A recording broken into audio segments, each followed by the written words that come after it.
Financial meltdown. 2008 saw stock markets crash, banks go under, and even countries hovering on the edge of bankruptcy. With governments rallying to find the billions needed for bailouts, Amnesty International believes they may be missing the point. This is not just an economic crisis. It's fundamentally a human rights crisis.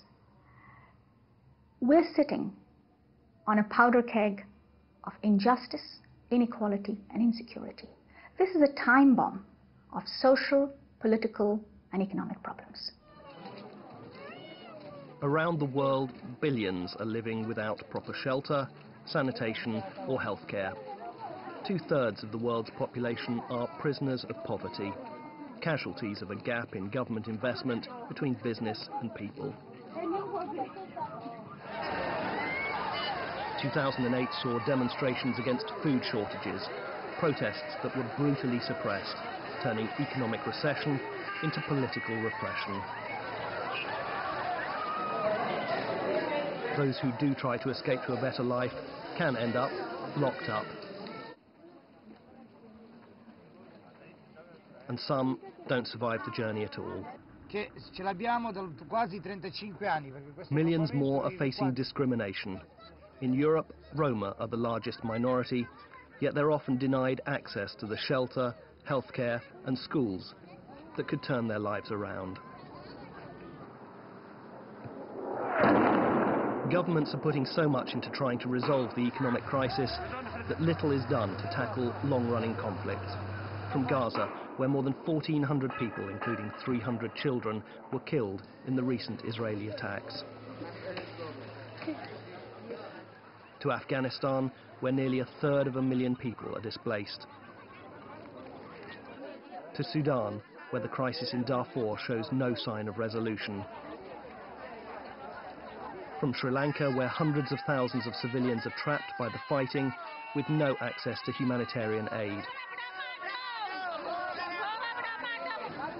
To the Democratic Republic of Congo, where millions have died as the result of war and where there's still a massive humanitarian crisis. Amnesty International believes governments have a duty to address these human rights issues and not just focus on economics. We want to live like any other girl in any country, any other woman or man. We want to live the way they live. All of us here, we're now living with the threat of death. If you leave us here, we can do nothing. And there are new sources of tension with the conflict between Russia and Georgia and the terrorist attacks in Mumbai.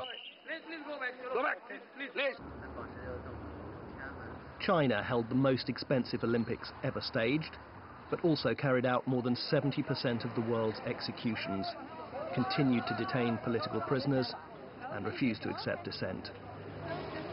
I, Barack Hussein Obama, do solemnly swear.